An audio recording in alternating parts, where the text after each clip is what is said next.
primeira vez que eu cheguei aqui, eu fiquei impactado pela própria estrutura do prédio.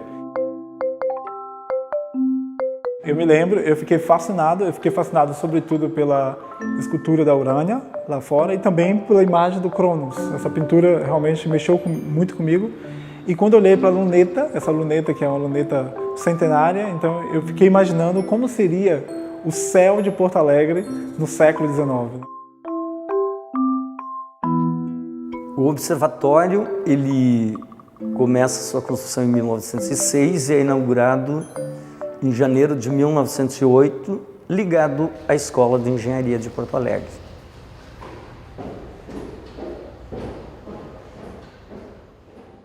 E a função principal era fornecer a hora certa para Porto Alegre e, logo em seguida, implantar estações meteorológicas no interior do estado.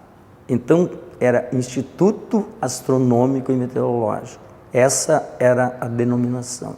Então, os primeiros instrumentos foram comprados da Casa Gautier para fazer as medidas do céu e dali obter a hora certa, juntamente com o primeiro relógio de pêndulo, Joseph. Ele tem a característica de ser um relógio astronômico.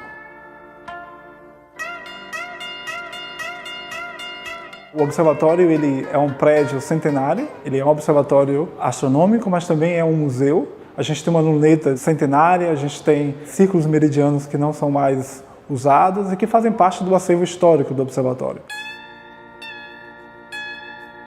Nós temos aqui na cúpula um telescópio que foi fabricado em 1907 pelo fabricante de instrumentos ópticos chamado Paul Gaultier.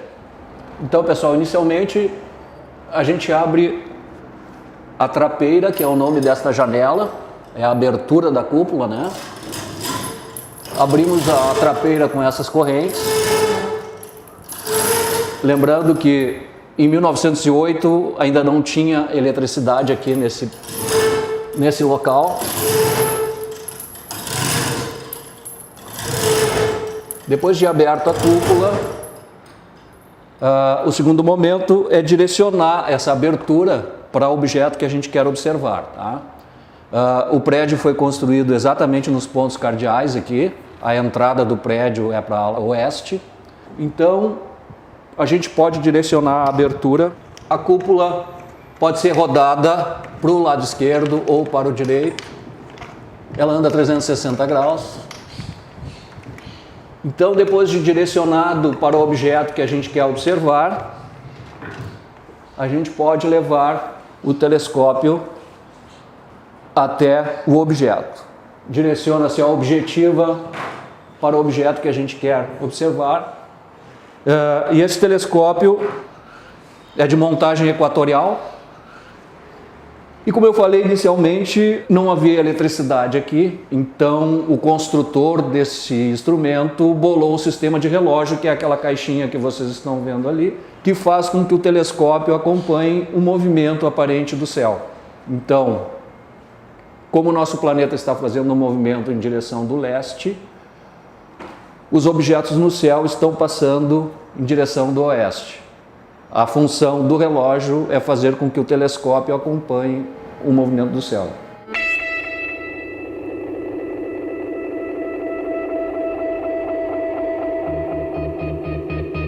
Em funcionamento no seu local original, é um dos poucos aqui na América do Sul. A gente consegue observar planetas, aglomerados e algumas mini-galáxias com ele.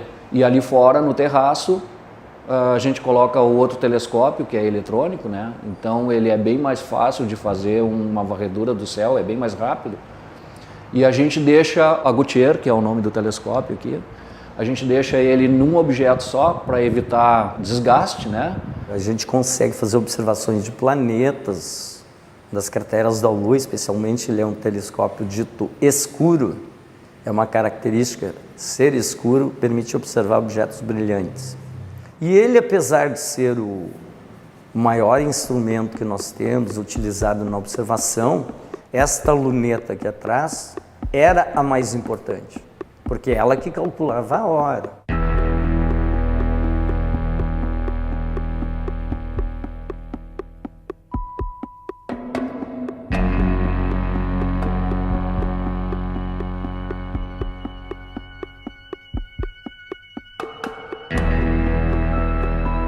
Não havia celulares, não havia TV, não havia a hora na telinha do computador. Como saber essa hora certa?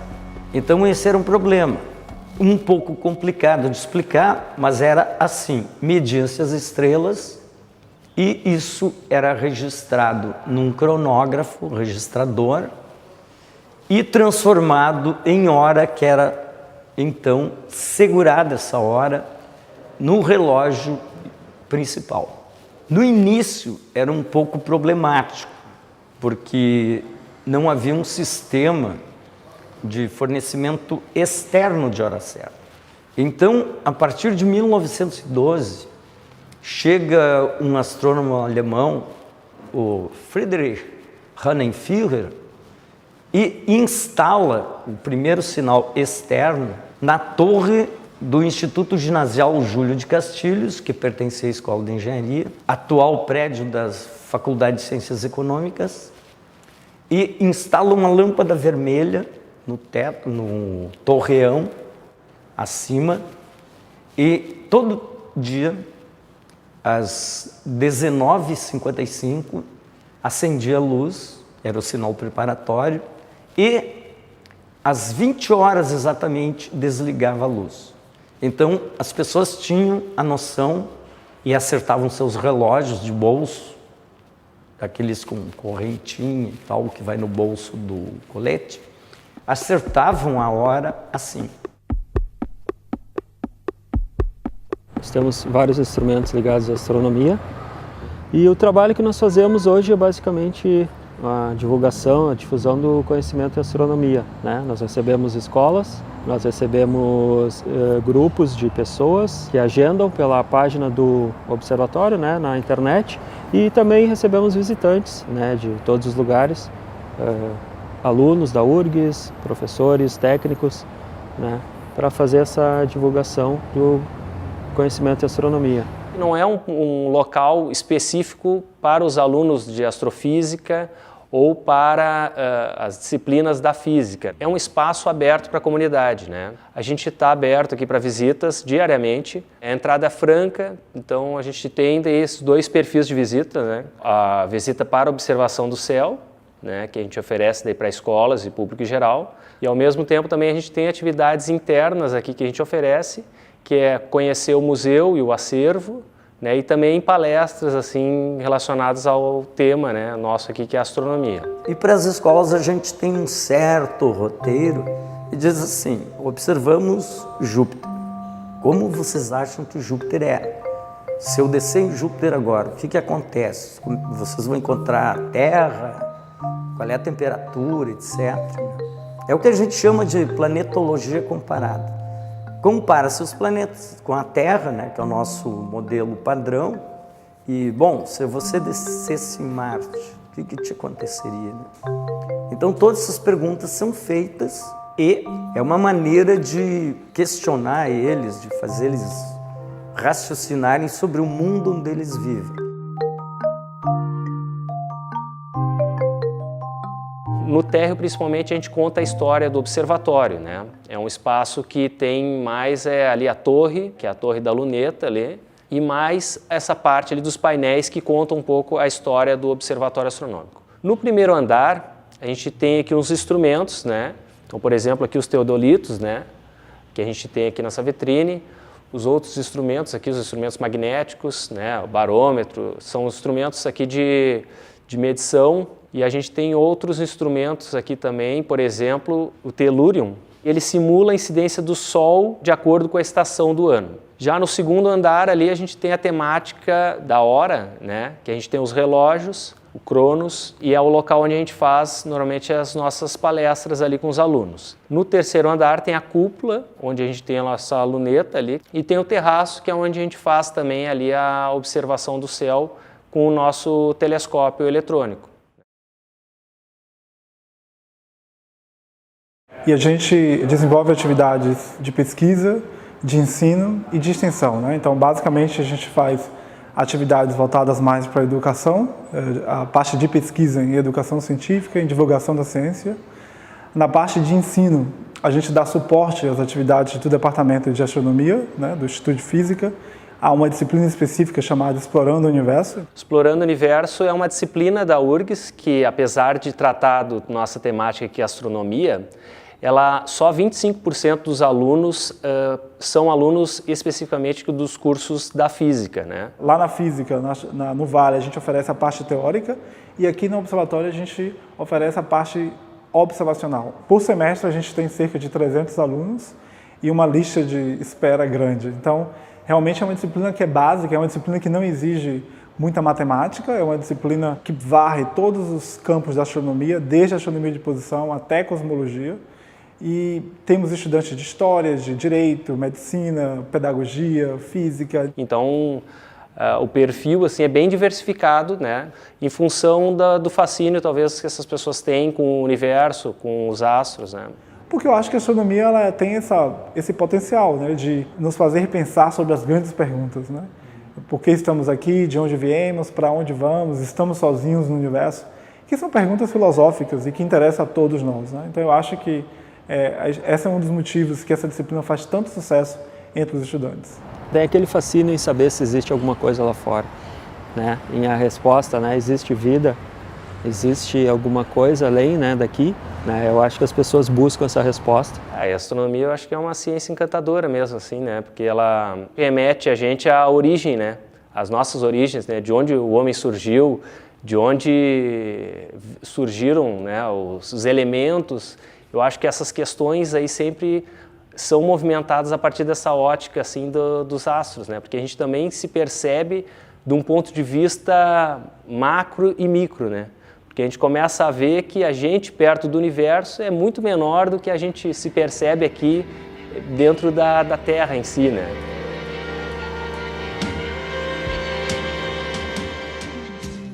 Quando a gente olha para o céu estrelado, sempre traz para nós essa conexão direta que a gente tem com o universo, né? Os elementos químicos que compõem o nosso corpo são formados nas estrelas. Então eu acho que, de certa maneira, a gente tem essa conexão direta e, às vezes, até a gente, subjetiva, abstrata. A gente não sabe de onde vem esse sentimento que a gente tem pelos fenômenos astronômicos, mas eu acho que está relacionado a isso, né? A essa conexão nossa, direta, de seres humanos com o universo.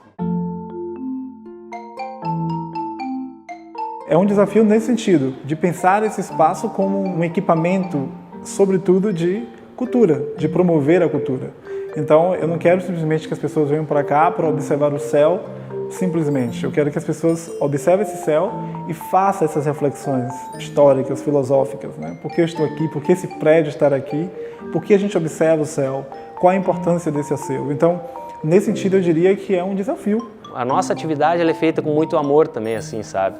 As pessoas que trabalham aqui também são muito envolvidas por esse sentimento. Não é só aquela questão de, sabe, estou trabalhando ali porque é um local como qualquer outro. Assim, realmente é um espaço diferenciado, né?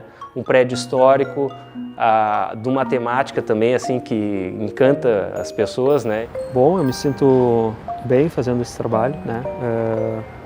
Porque além do contato com o público a gente pode divulgar a questão histórica e a questão da ciência também, né? E trabalhar com grupos das mais variadas idades, né, também.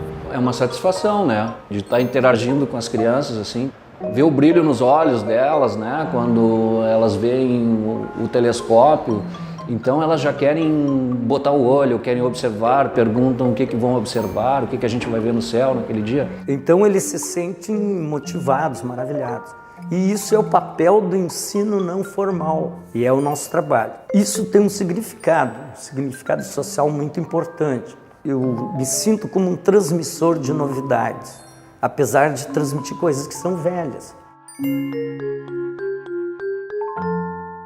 A gente consegue fazer uma mistura do passado com o presente e apontando para o futuro. Então, eu acho que o observatório cumpre esse papel.